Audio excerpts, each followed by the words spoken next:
Bismillahirrahmanirrahim. Assalamualaikum warahmatullahi wabarakatuh. Perkenalkan, nama saya Hamdan Al-Ghifari. Saya di sini akan menjelaskan materi tentang latar belakang pengumpulan Al-Quran di masa Khalifah Utsman bin Affan. Masa Khalifah Utsman bin Affan adalah masa penting dalam catatan sejarah Al-Quran dan ulumul Quran. Karena pada masa inilah Al-Quran dibukukan setelah sebelumnya dikumpulkan pada masa Khalifah Abu Bakar As-Siddiq dan mendapat pemeliharaan di masa Khalifah Umar bin Khattab. Dipandang penting karena sebagai kelanjutan dari pemeliharaan terhadap Al-Quran yang sudah dirintis oleh orang-orang sebelum Khalifah Utsman bin Affan. Umat Islam setelah ini berpedoman pada hasil jasa yang telah dilakukan oleh orang-orang yang diberi tanggung jawab untuk melakukan pekerjaan yang monumental ini di bawah kepemimpinan Utsman bin Affan. Pekerjaan yang besar inilah pantas untuk mendapat penghargaan. Kalaulah pekerjaan pembukuan ini tidak dilakukan pada masa Utsman bin Affan, tentunya sejarah Al-Quran pasti akan berbeda. Pada tahun 30 Hijriah, Hudzaifah bin Al-Yaman dan Sa'id bin Al-As pulang ke Madinah dari Azerbaijan. Dalam perjalanan menuju Madinah, Hudzaifah mengatakan, "Dalam beberapa perjalanan yang aku lakukan, aku melihat ada masalah besar yang tengah menimpa umat Islam. Bila hal ini tidak ditanggapi, maka akan terjadi perselisihan di kalangan umat Islam tentang Al-Quran." Lalu Sa'id bertanya, "Apa masalahnya, wahai saudaraku?" Hudzaifah pun menjawab, "Aku melihat penduduk Hism mengklaim bahwa kiroatnya lebih bagus daripada kiroat yang lain. Mereka mempelajari kiroat tersebut dari Al-Miqdad. Demikian juga penduduk Damaskus yang mengklaim juga bahwa kiroat mereka lebih bagus dari yang lainnya. Penduduk Kufah juga belajar kiroat dari Abu Musa dan menamai Mushaf Abu Musa dengan Lubab al-Qulub yang mengklaim kiroat mereka lebih bagus." Dengan kekhawatiran yang tinggi, Hudzaifah ketika sampai ke Madinah melaporkan ini kepada Khalifah Utsman bin Affan.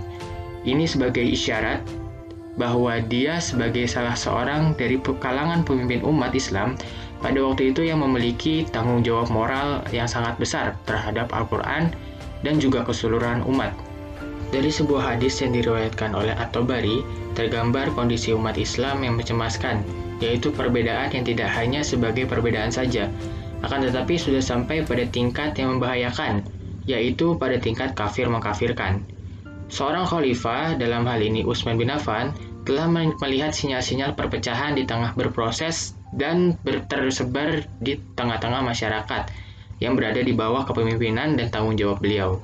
Kekhawatiran yang besar akan terjadinya konflik, perpecahan, bahkan pertumpahan darah di kalangan umat Islam sendiri telah mendorongnya untuk menginstruksikan agar bekerja sama-sama membuat sebuah mushaf yang bisa dijadikan pedoman bagi umat Islam. Perbedaan ini semakin jelas pada waktu itu dengan keberadaan mushaf-mushaf yang lain, selain mushaf yang berada di tangan Hafsah binti Umar. Setelah wafatnya Rasulullah SAW dalam jangka waktu yang lama, sampai masa Khalifah Utsman bin Affan. Mushaf yang paling populer waktu itu adalah mushaf Ubay bin Ka'ab dan mushaf Ibnu Mas'ud. Kedua tokoh ini terkenal sebagai guru yang mengajar Al-Quran pada wilayah yang berbeda. Utsman sebagai khalifah juga memperhatikan fenomena tentang adanya problem yang sangat serius mengenai perbedaan qiraat yang tengah berkembang di tengah-tengah masyarakat. Perhatian yang sama juga diberikan oleh para sahabat lainnya. Hal ini ditujukan oleh dialog yang disampaikan oleh Ali bin Abi Thalib dengan penggunaan kata kami dan kata mala'in yang bisa diterjemahkan dalam bahasa Indonesia yang artinya para pemimpin. Artinya, pengamatan yang dilakukan ini dilakukan oleh para sahabat Rasulullah SAW secara umum, bukan pengamatan pribadi Utsman bin Affan saja sebagai khalifah. Para sahabat sudah mengidentifikasi persoalan mendasar dan akibat yang bisa ditimbulkan dari persoalan tersebut, serta solusi yang harus diambil.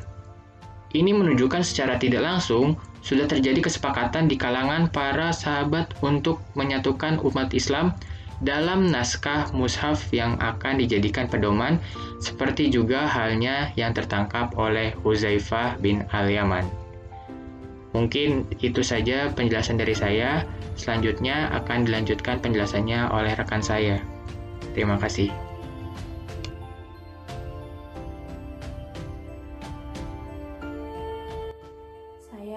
Darus Dalimah akan melanjutkan pengumpulan Al-Quran pada masa Khalifah Utsman bin Affan. Pada periode Khalifah Utsman bin Affan ini, wilayah Islam itu semakin luas, kemudian pengajar Al-Quran pun semakin dibutuhkan. Hudzaifah bin Yamani, seorang prajurit Islam dari perbatasan Azerbaijan ini, melihat adanya perbedaan dalam membaca Al-Quran gitu. Beliau khawatir bila hal yang dilihatnya itu akan mengancam pengumpulan Al-Quran dan kesatuan umat Islam gitu. Kemudian beliau melapor kepada Khalifah Utsman bin Affan agar beliau itu menemui umat Islam. Kemudian dalam beberapa riwayat, Utsman bin Affan pun mengadakan pertemuan kepada para sahabat untuk memperbincangkan hal tersebut. Hasil akhirnya beliau menyelaraskan satu mushaf untuk umat Islam agar tidak terjadi pertikaian dan perselisihan seperti itu. Dalam riwayat Bukhari, Utsman bin Affan ini melakukan beberapa langkah, di antaranya yang pertama yaitu beliau meminjam mushaf yang ditulis oleh Zaid bin Sabit pada periode Abu Bakar As-Siddiq yang masih disimpan saat ini oleh Hafsah. Kemudian beliau pun menyuruh Hafsah untuk mengirimkan suhufnya itu kepada Khalifah Utsman bin Affan. Adapun yang kedua yaitu Khalifah Utsman bin Affan ini membentuk panitia yang diantaranya terdiri dari sahabat Zaid bin Sabit, Abdullah bin Zubair, kemudian Sa'id bin As, dan ada Abdurrahman bin Haris. Tugas panitia ini adalah untuk mengumpulkan Al-Quran. Kemudian beliau pun menasihatkan agar apabila terjadi perselisihan atau pertikaian dalam bahasa, sebaiknya mereka itu menulis dalam dialek Quraisy, karena Al-Quran itu turun ke bangsa Arab dalam dialek Quraisy. Kemudian yang ketiga yaitu setelah kepanitiaan ini selesai, akhirnya Khalifah Utsman bin Affan ini menyuruh para sahabatnya untuk menyebarluaskan mushaf ini. Tujuannya agar yang dipegang oleh umat Islam itu hanya satu mushaf, sehingga tidak ada pertikaian dan perselisihan. Di antaranya yang pertama mushaf al-Imam, yaitu yang mushaf yang ditetapkan di Madinah, kemudian dikirimkan ke Basrah, ke Damaskus, dan ke pusat-pusat Islam, pusat-pusat negara Islam lainnya. Kemudian yang keempat, Khalifah Utsman bin Affan itu menyerukan kepada seluruh umat Islam agar membakar semua mushaf-mushafnya, dan hanya berpacu pada satu mushaf, yaitu mushaf al-Imam itu.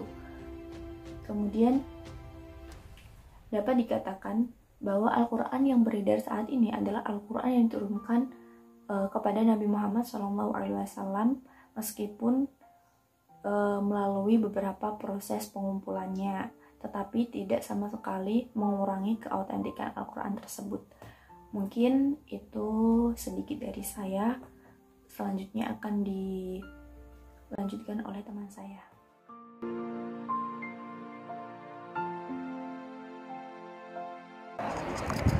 Assalamualaikum warahmatullahi wabarakatuh. Nama saya Raffi Gunawan. Di sini saya akan menjelaskan tentang penyebaran mushaf Utsmani.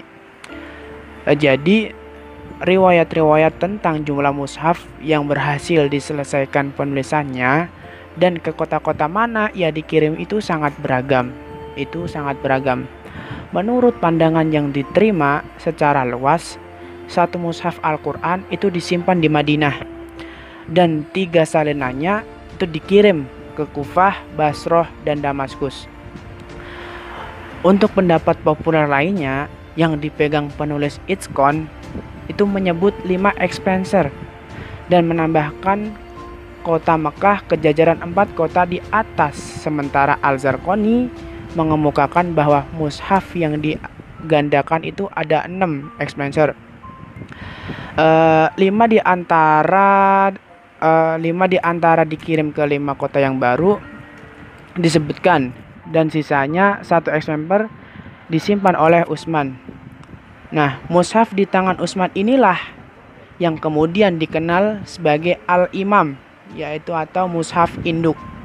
Sedangkan Ibnu Abi Dawud menuturkan pandangan Abu Hatim Al-Sijtami, yaitu pada wafat tahun 863, bahwa mushaf yang berhasil diselesaikan penulisannya itu sejumlah 7 eksemplar, serta ia menambahkan kota Yaman dan Bahrain ke dalam jajaran 5 kota penerima salinan mushaf tersebut.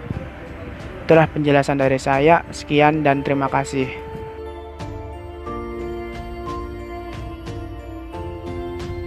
Bismillah, saya Ummu Afifah Muyasyaro akan melanjutkan pembahasan mengenai otentisitas mushaf Utsmani.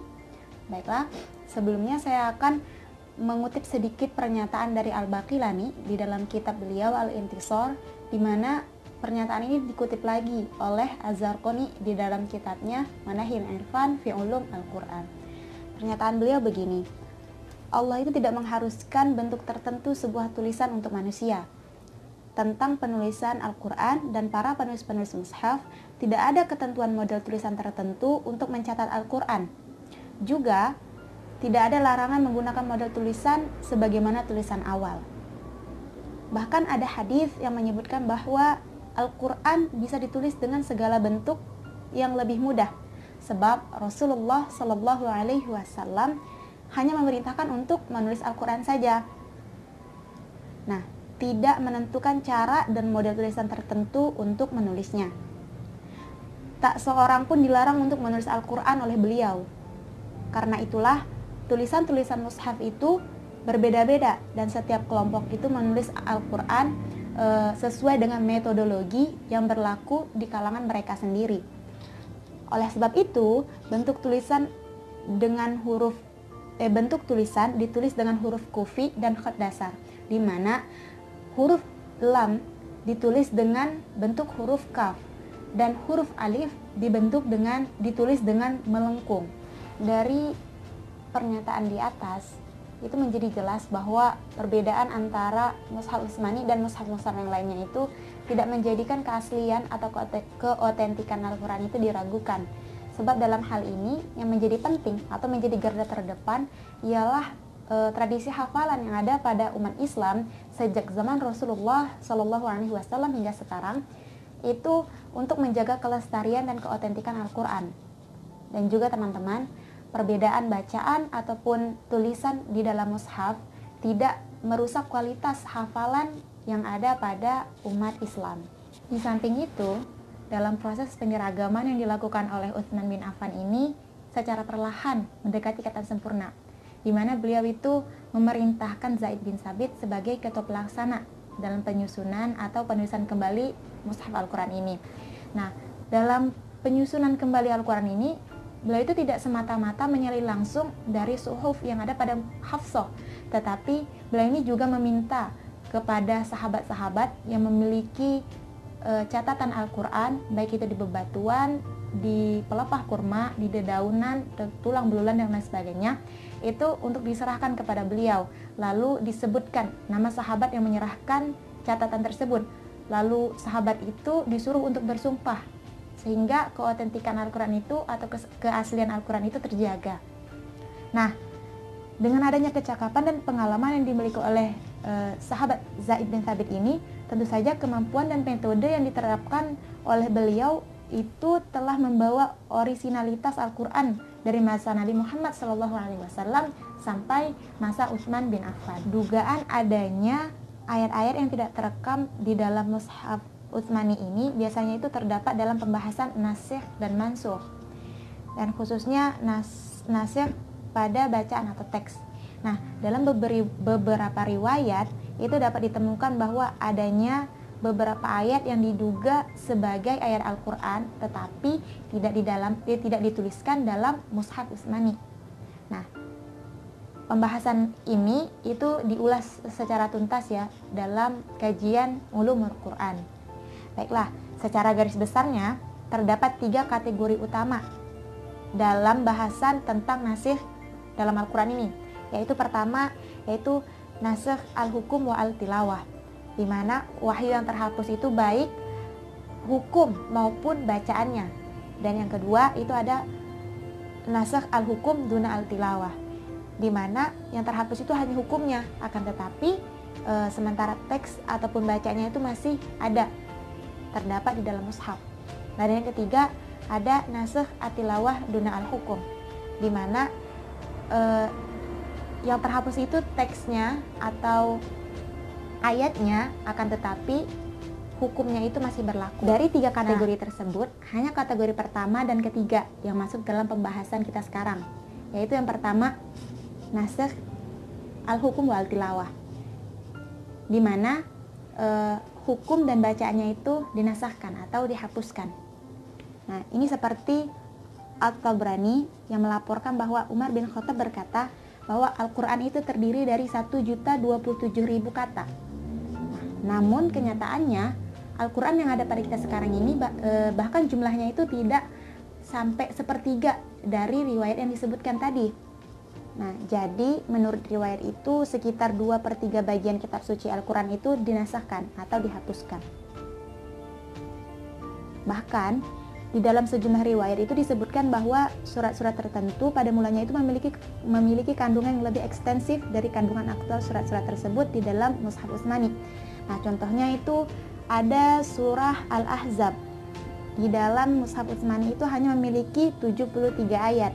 Dikabarkan pada mulanya memiliki sekitar 200 ayat atau sepanjang surah Al-Baqarah atau lebih panjang lagi.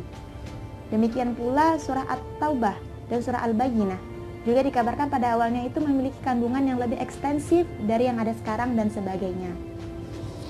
Nah, yang ketiga ini ada nasikh at-tilawah duna al-hukum, yang mana bacaannya atau ayatnya itu telah dihapuskan, tetapi hukumnya itu masih berlaku. Nah, ini seperti ayat rajam, yang mana ayatnya itu telah dinasahkan, akan tetapi hukum rajamnya itu masih ada sampai sekarang dan masih berlaku sampai kita sekarang. Baiklah teman-teman, sekian pembahasan dari saya, hanya itu yang dapat saya sampaikan. Terima kasih. Sekian.